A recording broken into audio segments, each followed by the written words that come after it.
ایک بھائی کا کمنٹ میں نے ریڈ کیا، وہ پوچھنا چاہتے تھے کہ میں مدینہ شریف جانا چاہتا ہوں اور جلد از جلد جانا چاہتا ہوں، مجھے یہ بتائیں کہ کس تعداد میں درود پاک پڑھوں کہ مجھے جلد مدینہ شریف حاضری کا شرف حاصل ہو۔ کون سا درود پاک پڑھوں کہ مدینہ شریف جانے کا، مدینہ شریف حاضری کا شرف حاصل ہو؟ کہ یاد رکھیے گا کہ صرف پیسوں سے ہی مدینہ شریف نہیں جایا جاتا۔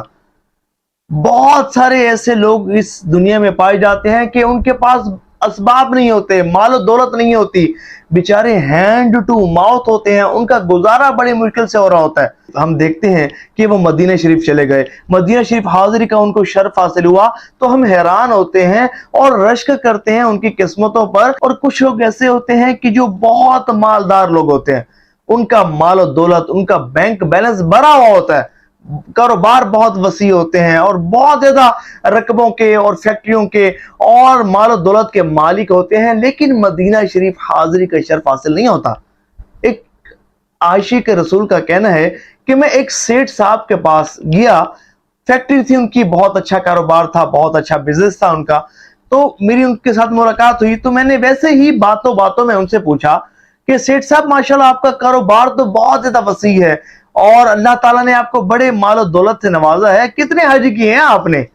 آپ تو کثرت کے ساتھ مدینہ شریف جاتے ہوں گے۔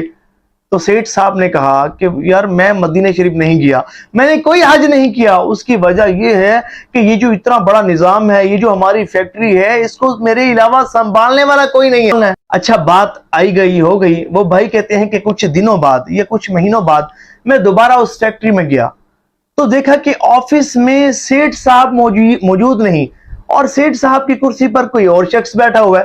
تو میں نے کہا جی سیٹھ صاحب کہاں ہیں؟ تو اس شخص نے کہا کہ سیٹھ صاحب کا انتقال ہو چکا ہے۔ وہی سیٹھ صاحب کہ جن کا کہنا یہ تھا کہ میرے بغیر نظام نہیں چل سکتا ہوں، وہیں اسی کرسی پر ایک شخص بیٹھا اس فیکٹری کو چلا رہا تھا، اس نظام کو چلا رہا تھا۔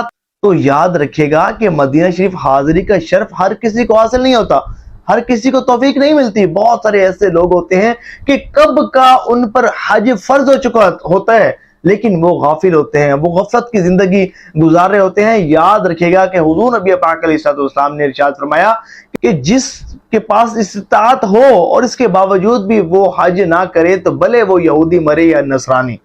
اتنی سخت وعید ہے اور بہت سارے لوگ اس سے غافل ہیں۔ تو اگر آپ کو اللہ تعالیٰ نے صاحب استطاعت بنایا ہے اور آپ پر حج فرض ہو چکا تو پہلی فرصت میں حج کریں، اور دیکھیں کیا فائدہ ایسے پیسوں کا کہ ان پیسوں سے مدینہ شریف ہی نہیں دیکھا تو کیا دیکھا ہے؟ وہ پیسے مدینہ شریف جانے کے لیے، حج کے لیے جانے کے لیے ہی استعمال نہ ہوئے تو ایسے پیسوں کا ہم نے کیا کرنا ہے؟ یقیناً یہ پیسے چھوڑ کر ہی جانے ہیں، اور پیسے تو وہی اچھے ہیں جو راہ خدا میں خرچ ہوتے ہیں۔ چلو ایسا ہی ایک ایمان افروز واقعہ میں آپ کو سنانے لگا ہوں، سنیں گے، سن کر آپ کا ایمان تازہ ہو جائے گا اور پتہ چل جائے گا کہ صرف پیسوں والے ہی مدینہ شریف نہیں جاتے، بلکہ درود پاک کی کثرت کرنے والے بڑے غریب ہوں ان کو بھی مدینہ شریف بلایا جاتا ہے۔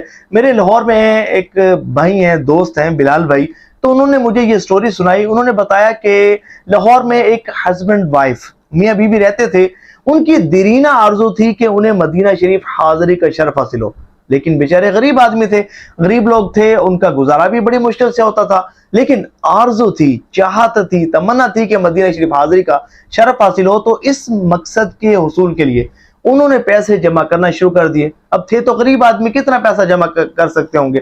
خیر انہوں نے کنجوسی کرنا شروع کر دی، ایک ایک پیسے کو اکٹھا کرنا شروع کیا، اور اینڈ آف دا ایئر، سال کے اختتام پر ان پیسوں کی کیلکولیشن کی۔ جب ان پیسوں کو کاؤنٹ کیا تو بمشکل اتنے پیسے جمع ہو سکے تھے کہ جس سے ایک فرد مدینہ شریف جا سکتا تھا، ایک فرد عمرے پر جا سکتا تھا۔ لیکن ان دونوں کی آرزو تھی کہ بھئی ہم میاں بیوی اکٹھے عمرے کے لیے جائیں، لیکن پیسے ایک فرد کے تھے۔ اب بڑے پریشان کہ کریں کیا؟ اس اسرا میں ان کو پتا چلا کہ فلاں مقام پر رات کو محفل میلاد شریف ہے اور وہاں عمرے کی قراندازی بھی ہوگی، عمرے کا ٹکٹ بھی تقسیم کیا جائے گا۔ تو دونوں نے ارادہ کیا کہ ہم اس محفل میلاد میں ضرور شرکت کریں گے، ہو سکتا ہے کہ ہمارا نام نکل آئے۔